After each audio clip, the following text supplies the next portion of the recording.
If you're watching this on YouTube and aren't subscribed, make sure and click the subscribe button, like, comment, let us know what you think about the episode. If there's a particular guest that you'd like to hear from, we're always checking comments on there.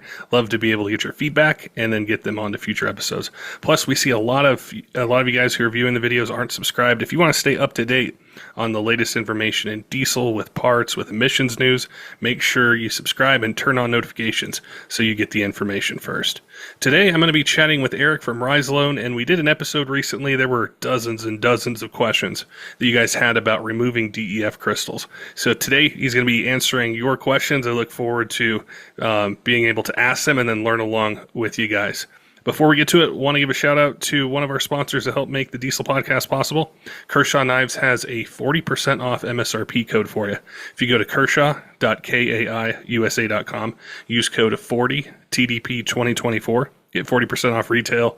They've got a whole bunch of different choices for different blade steel, blade shapes, different opening mechanisms, and their whole lineup's designed to meet really any budget that you might have. So if you're looking for a new EDC knife or something for hunting, fishing, they've definitely got you covered, and we appreciate them offering that discount code just for you guys.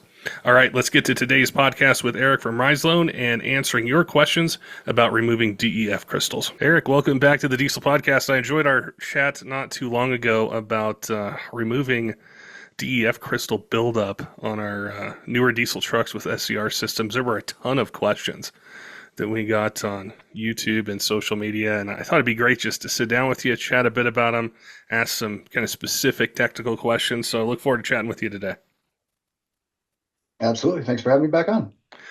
I guess one of the big ones, and this is kind of from my knowledge as well, is there's two products you guys have. Can you give me a quick rundown of what they both are and then when you use one or the other? Yeah, absolutely. So the first one is our DEF Crystal Clean. That's our part number 4784. It's a slightly larger kind of one-off dose, but we call that like our cleanup dose. So if you've got a diesel vehicle, you already have a check engine light, or you know that you're having kind of buildup issues, there's sensors and things kind of beeping all over your dash. That's the product you're going to want to use to really blast those crystals out of there and clean things up. And then our other product is the diesel DEF treatment, and that's part number 4780. And what that one's going to do, it's a smaller bottle, it's a smaller dosage each time. But that one, if you had the issues, you're going to want to, once you fill back up with DEF, you're going to want to move over to this diesel DEF treatment, kind of just moving forward. So every time you add a cube or fill up your system and top it off, you're going to follow our dosage and use that one. But even if you have a newer diesel vehicle and no issues yet, that's something good to go ahead and just start utilizing to kind of prevent those issues. So we have a keep clean and a clean up side. So that's really how we differentiate things. Okay, that makes sense. So if I'm having a check engine light, or I know, or maybe it's been a reoccurring problem I've had on the truck and I want to start fresh, that's when I do the one-time dosage to clean everything out. And then after that, as far as being like a proactive maintenance that I'm going to take with the truck, that's when every time I put DEF into the tank, I'm using the prescribed amount, putting it in there and just maintaining or removing or preventing, I guess is probably a better word, the crystal buildup. Absolutely. Yep. And if people have any questions, we have a great tech support team. They're sitting here right in Michigan. So you can call the 800 number, you can go to rislone.com and send them an inquiry. And, if there's any questions at all, they'll be able to help you with any of that. I like what you mentioned about if you have a truck that's not having any issues, but you want to avoid it, you can still use the product to be proactive with it. And I think that was one of the questions that I had come across was, hey, I'm not having any issues with the truck right now, but I want to make sure I don't get to that point. So which product do I use to be able to avoid that? So I think that's great. With gosh, there's so many questions. I had to write them all down that people were asking. I know. I was impressed with, your listeners are well informed, and I was just very impressed with all the questions that came across. So I'm there with you, trying to read through some of them. It was like, wow, these guys they know what they're doing. I chuckled afterwards as I kept thinking to myself, why didn't I ask these questions like the first time that I was chatting with them? But it was really cool. I love to learn along, with the audience as well. Yeah. One of them, somebody had mentioned about having, I think, the injector in his SCR system was corroded, and it got me thinking about corrosion in that system. I wanted to ask you, what have you seen? How common is that? Is it something that if we have an SCR system on our truck, we should be thinking about not just the crystals, but then also corrosion that might take place? Yeah, we see it to a varying degree. I mean, these manufacturers, they're not dumb. They try to utilize the top of the line, types of metals and things like that that can resist some of this as much as possible.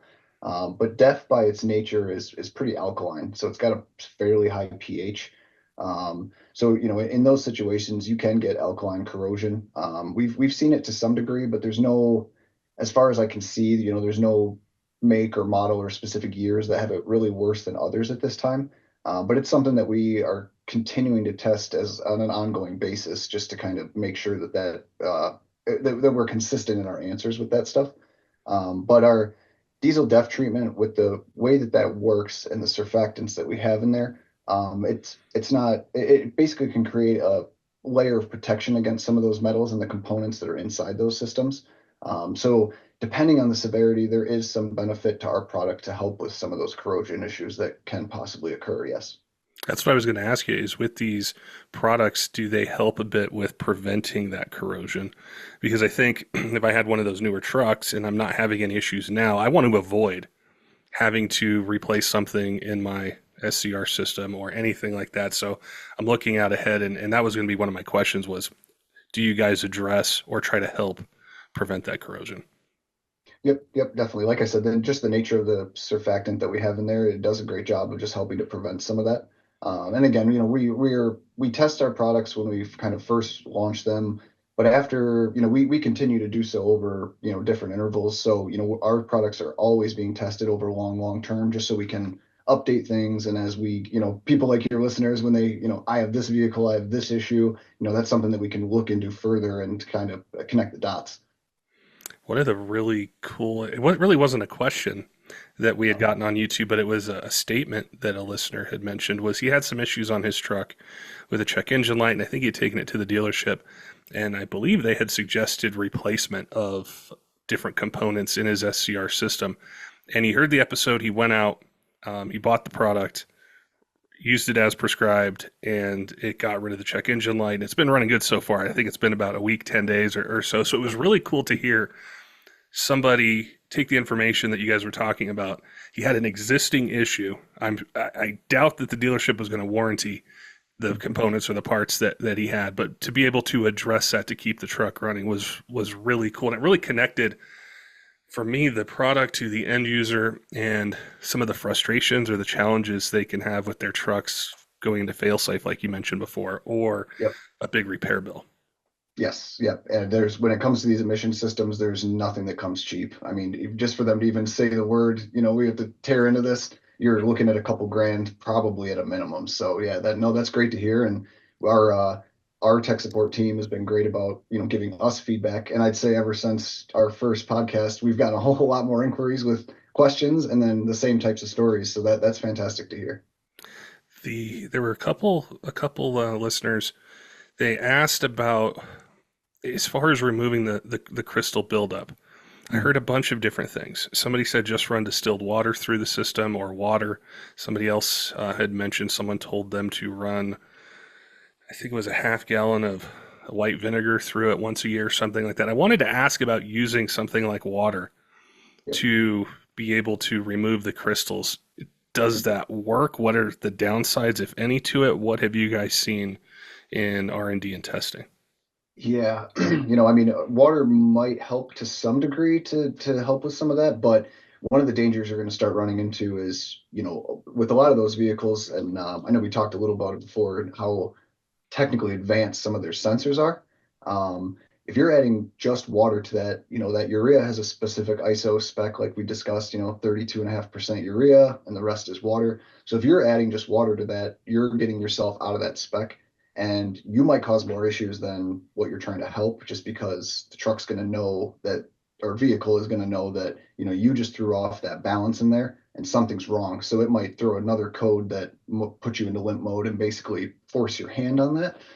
And I have to say the vinegar one was kind of a new one for me. But it's kind of one of those, back in the day, if your radiator was leaking, people would tell you, crack an egg in there or, pour pepper in there or something like that. So, people try all these home remedies, but I'd say the same thing with that. I can guarantee the manufacturer would not recommend that.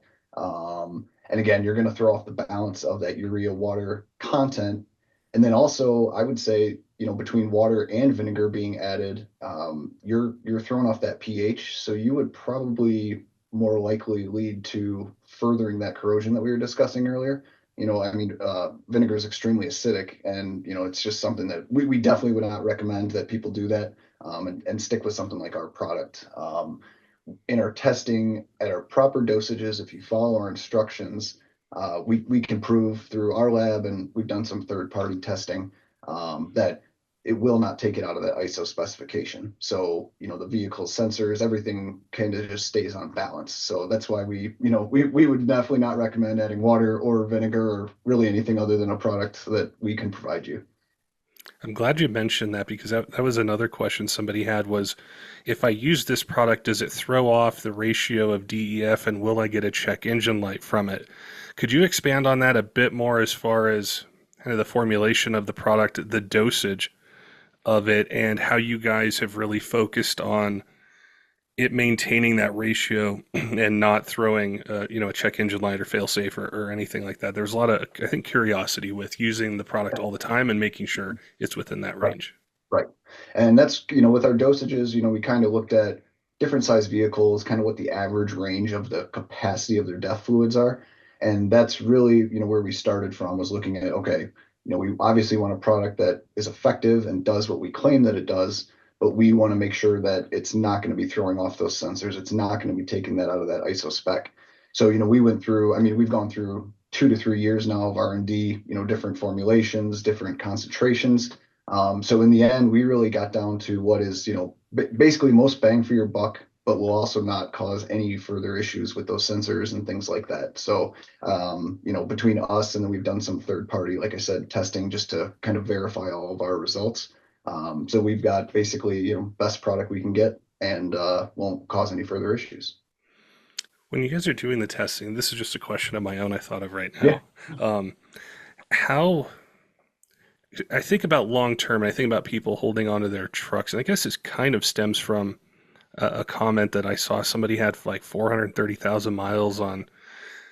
I think it was an L5P. It might have been an LML Duramax. I don't remember, but they Okay. said they never had any issues whatsoever. And there's always kind of in automotive those examples where nobody has any issues with anything, whether it's a stock transmission that's kind of known for having issues, somebody gets 500,000 miles on it, or a turbo that you kind of expect to go out every 130,000 miles, somebody's got 400,000 miles on it. But I was thinking about the rest of us who maybe that isn't our experience. Maybe we do have the check engine lights, maybe we have had corrosion, or maybe our previous truck did, and we want to be proactive. How long of a time frame are you guys looking at specifically like this DEF and SCR products and saying, okay, we started R&D 3 years ago. It's been through all these different environments, all this different mileage, all these different conditions we can make. Like, do you guys look to see, what does it do 5 years later, 10 years later, or even simulate it kind of to those mileage marks to see long term how it holds up? Yeah, we've definitely done some of that. The initial kind of phases of our testing, like I said, was just to find something that could break those crystals down and again keep it within the specifications required. I wouldn't say, I mean, there's so many factors depending on even the quality of depth that you're using, your driving habits, if you're doing short distances and things aren't really moving it around as much in those systems. So I wouldn't say there's many intervals that we've looked at thus far, but with our dosage and one of the things we always tell people, and I might be getting ahead on some of your questions, but you should try to always keep your def tank topped up as much as possible. I mean, it's easier said than done sometimes. But with our product over miles, tens of thousands of miles, as long as you're following our dosage, it will continue to do what it's supposed to do at the intervals that we say that it does, and it's not going to cause any further issues, and it's just going to continue to work as intended. The DEF cubes or boxes, got me thinking, and it relates to a question, another one that I saw.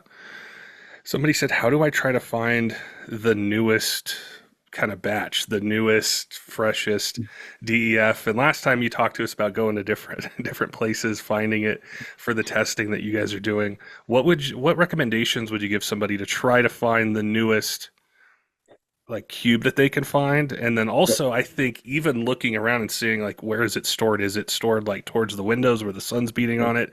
Is it back into the warehouse? Like, what would you Yep. suggest to get the best kind of fluid from, the storefront that you can get? Yeah, we've had a lot of inquiries like that as well. Some of the manufacturers do put like some type of code on there. And if so, depending on what brand you're buying, you might be able to contact them and they can kind of help decipher, give you a key on understanding, maybe when it was produced, how old it is, just buying it off the shelf. I think we talked about it last time. We went to do some testing to again see if make sure that our product wasn't going to, throw that out of spec. We got everything together. We did it internally. We sent it out for another laboratory, and it was already out of spec. And I just bought it off the shelf. It was completely unopened. So yeah, my recommendation, like you said, find a place if you can that it's not stored in the window front. And then, like you said, temperature is also a big one. So people that, especially in these freezing climates, if you leave it out in your garage, you're over time, that's definitely going to start breaking down sooner than later.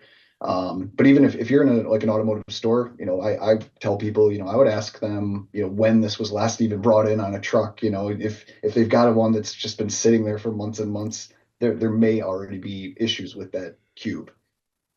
It's interesting with that topic from before, and then your answer now is I have a friend that has a number of different diesel trucks he uses for his construction business, and I happened to be over his house over the weekend, and he has this kind of warehouse garage barn set up, and I noticed a pallet of DEF fluid, and I said, when did you get that? And he's like, oh, about 6 months ago or 8 months ago, there was a place had a deal on it.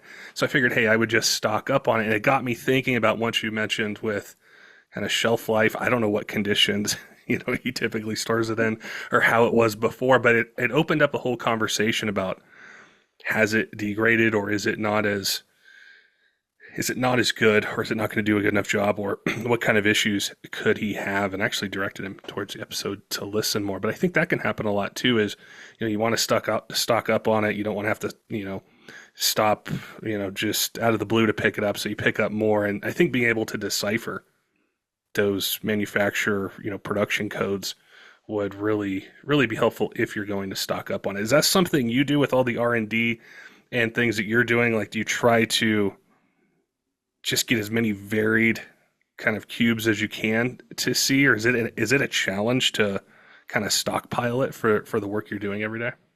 It is, yeah. And then actually we're up here in Michigan, so we get a pretty extreme climate both ways. And some of the gas stations and places I go to pick up cubes, I think they think I'm up to something because I've just been buying, cubes like crazy. But we had a situation, like I said, I took a bunch home even and just set them in my garage, some in a window, some off to the side. And then, we had obviously had like very controlled environments in our laboratory. Um, and so we were able to just kind of get such a wide spread of these things, and it's really interesting because we went to a lot of truck stops and things too, where you can actually just get it right out of a nozzle, and the variables for those were actually a lot higher than the cubes themselves, just because they might have a 10,000 gallon tank sitting in the ground, depending on how much traffic they have coming through. It just opens it, and then even if there's an air leak under there, if water can get in, if it's not the best conditions for that tank underground.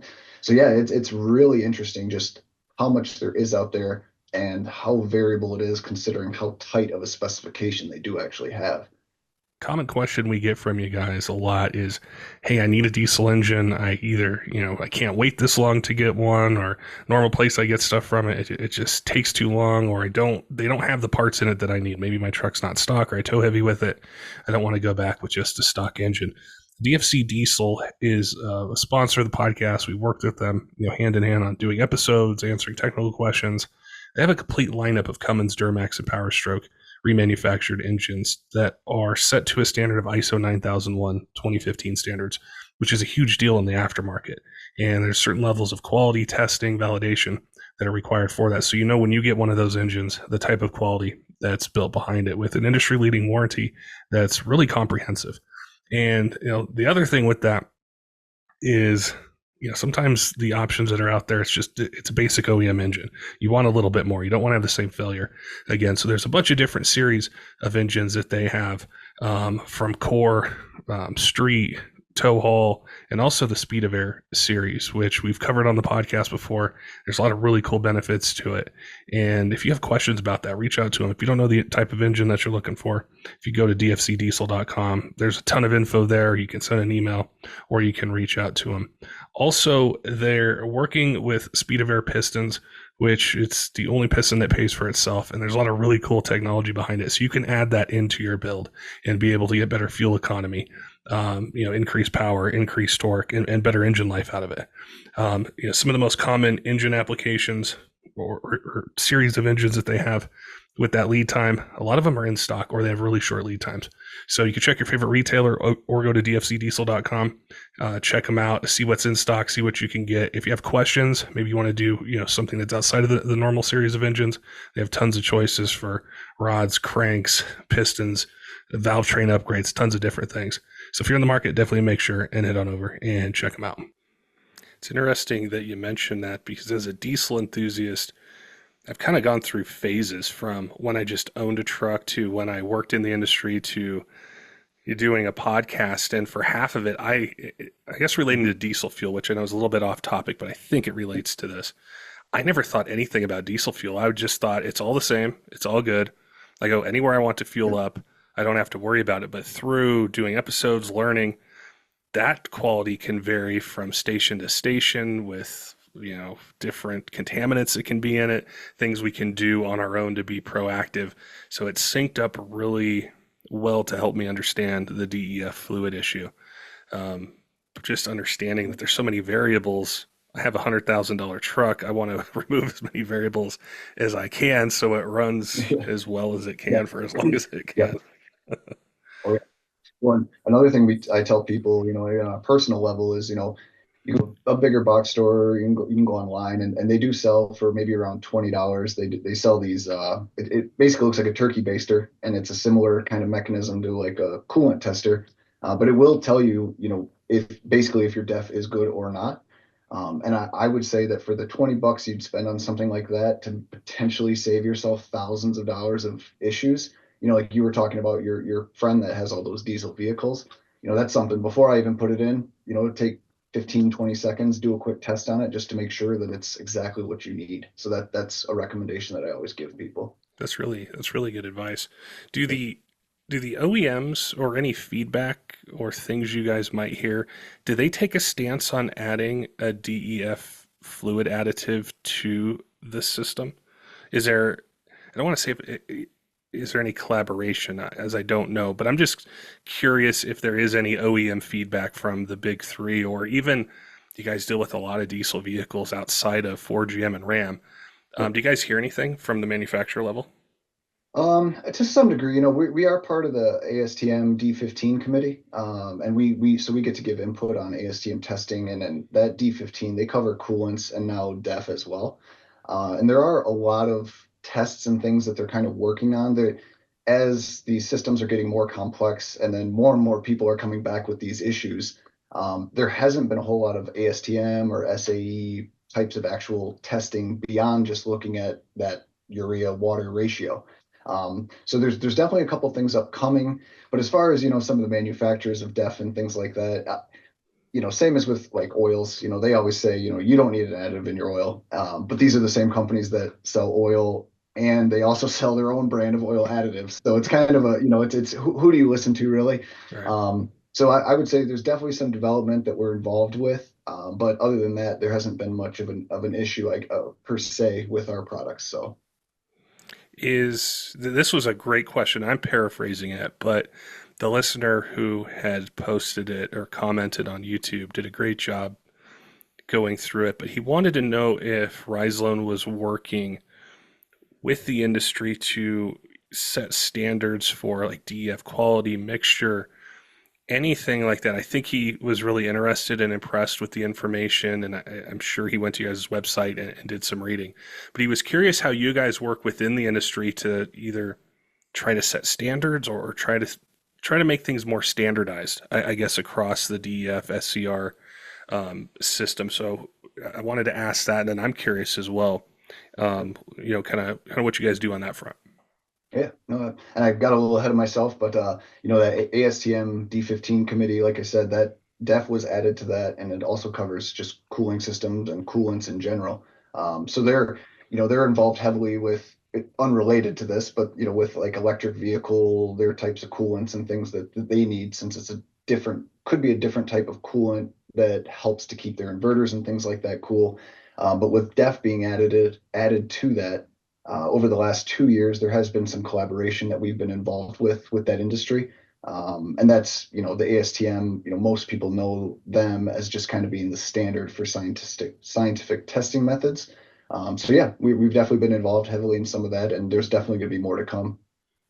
In your work with these two products, if you had to pick a couple things that you learned through your work and your research that you maybe didn't expect to learn, or just was like, whoa, I didn't think this would be an issue, or I didn't know about this. Would there be a couple things you would pick out through your experiences that surprised you? I would say just the level of I mean, when we first got into this, crystallization was something I didn't even realize could happen in these vehicles. My VP of product development, Clay, who was on the last call, he's a pretty much a diesel expert. So he knew a lot about it. But to start off, I really just I like to go through a lot of like blogs and things for, diesel specific, and just kind of look around at what people were having issues with. And that gives us a lot of information about, the codes that can come up on these engines when they start to have issues.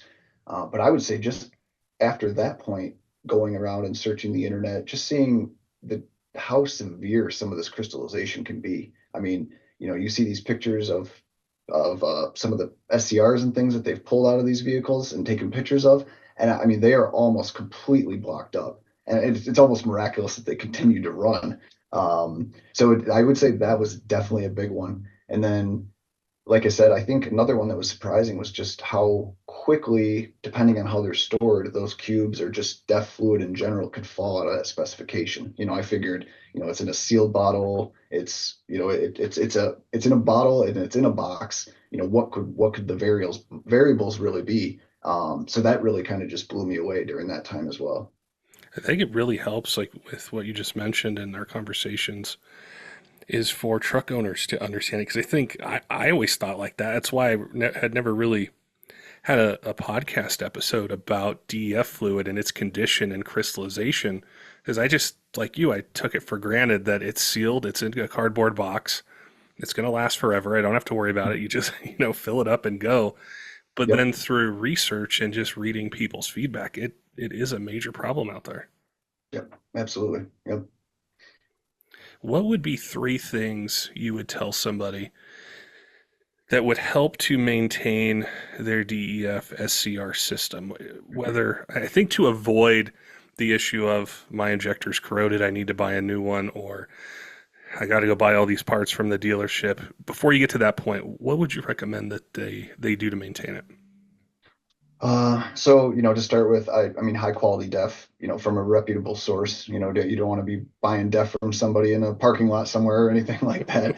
And then after that point, just proper storage and handling. Like I said, keep it away from direct sunlight, keep it at a pretty variable temperature. And then the second one I would say is just regularly check and maintain the def levels. So, like I said, my recommendation to people on top of using a product like us is to just make sure that that thing's topped off all the time. The less headspace you have in your tank, the less opportunity it is for some of that to evaporate and start the crystallization process. And then the third would, from our side, would be to use one of, especially our diesel def treatment, to just continue to make sure that it's helping to prevent any of those issues from occurring. I think that'll definitely help. I think give us direction on what to do because, like I said, I overlooked it forever. Um, Part of it is because I've had older trucks. Like I've had some of the newer ones, and I've kind of gone back to the old ones. But every now and then, I see this 2024 Power Stroke, or kind of got my eye on the 2025 Rams, and I think, okay, this is something I need to pay attention to as far as my maintenance, my proactive maintenance, which I'm really huge on, like with oil changes, transmission services, all that kind of stuff. And now I can add this to it. I don't want to deal with those problems. I don't want to have the check engine lights. I don't want to go to the dealer and them tell me, hey, you can spend 4 to 8 grand or whatever it might be for something like Yep. that. Yep. Um, I appreciate you answering those questions. I wanted to step back kind of for a second because you went to a really cool show in Germany, which I'm probably gonna kind of like. I'm so much in the diesel space, like the diesel truck space. I miss a lot of the other cool automotive stuff. Yep. I had never heard of that event, and I started to look into Okay. it a little bit. So I wanted to ask you, what did you go to? What is it like? What kind of things did you see? What was your impression of it? It was a great show. It's in Frankfurt, Germany. It's Automechanica, and they have a couple different locations around the world that they do. So it's really it's pretty much an all international show. So I mean, people come in. I think this show had around, I think they said about 80,000 people came through from over 150 different countries. So you really get from our side. We did have a booth there, so we were presenting and showing off some of our products and things like that. But especially with people in Europe, diesels have been so much more prevalent for so much longer out there that they have so much more kind of a backlog of data. So when you talk to people like that, they're able to give you insights, maybe 10 plus years out from what we know in the US. So they've been having these issues for a lot longer than we would have even been able to know just because we were a little farther behind on picking up on diesel numbers. So yeah, I would say, just having people come up to you at trade shows and, I'm having this problem or, our country, this is typically what we see issues with. So that was really nice. It's just getting insight from pretty much every corner of the world. Um, and overall, we walked around a little bit and they have different sections for, chemicals and things like that, and then hard parts. And I mean, you're talking all the way down to like people that manufacture 20 different types of like nipple for grease fittings and things. It's really interesting how just the vast array of things are out there.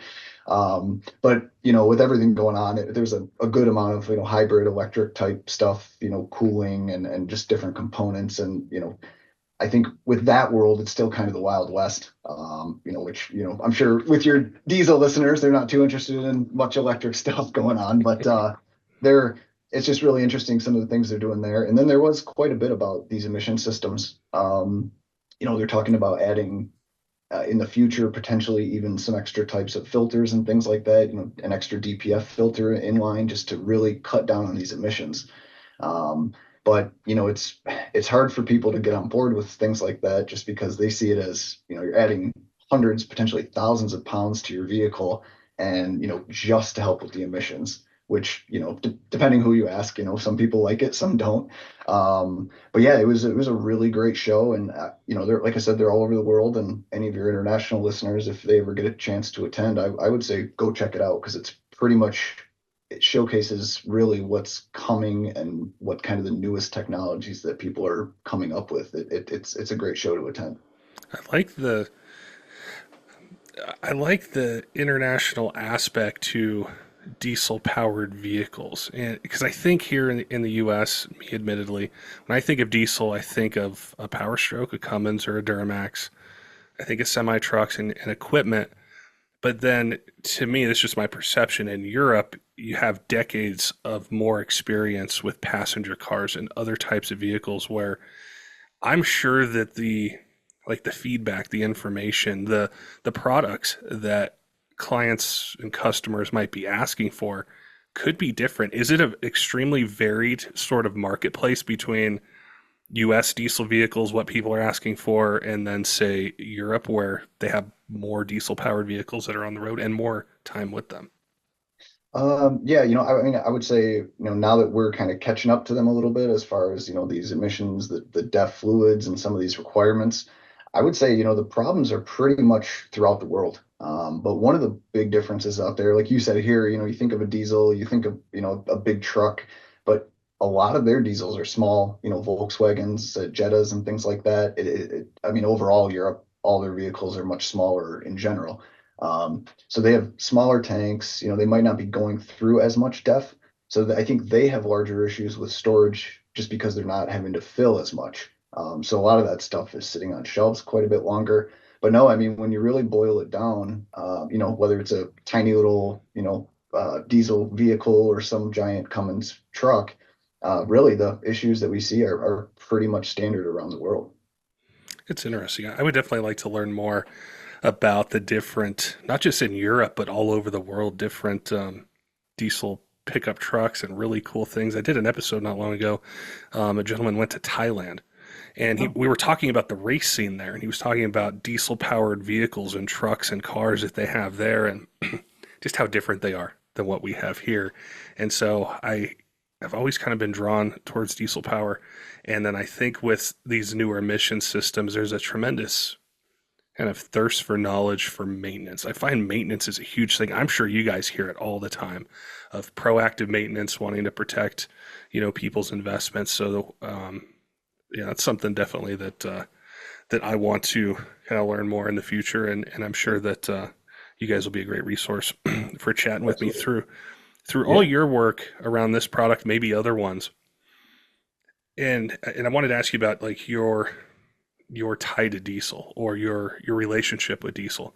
Um, have you found, would you own a new one? Would you, if you weren't a diesel guy before, is it something where you've kind of learned through, driving them, experience with them, where you think this would be really cool for this application or that application? I'm curious about your kind of journey into the diesel space. Yeah, and like I said, our VP of sales, Clay Parks, he's a huge diesel guy. He's owned multiple throughout the years. He's a pretty big proponent of them. I personally, I would, I don't have a trailer or anything large I need to haul, but I do love the idea of diesel. A little bit better mileage for a larger vehicle than a gasoline vehicle. And I'm no expert on the diesels themselves.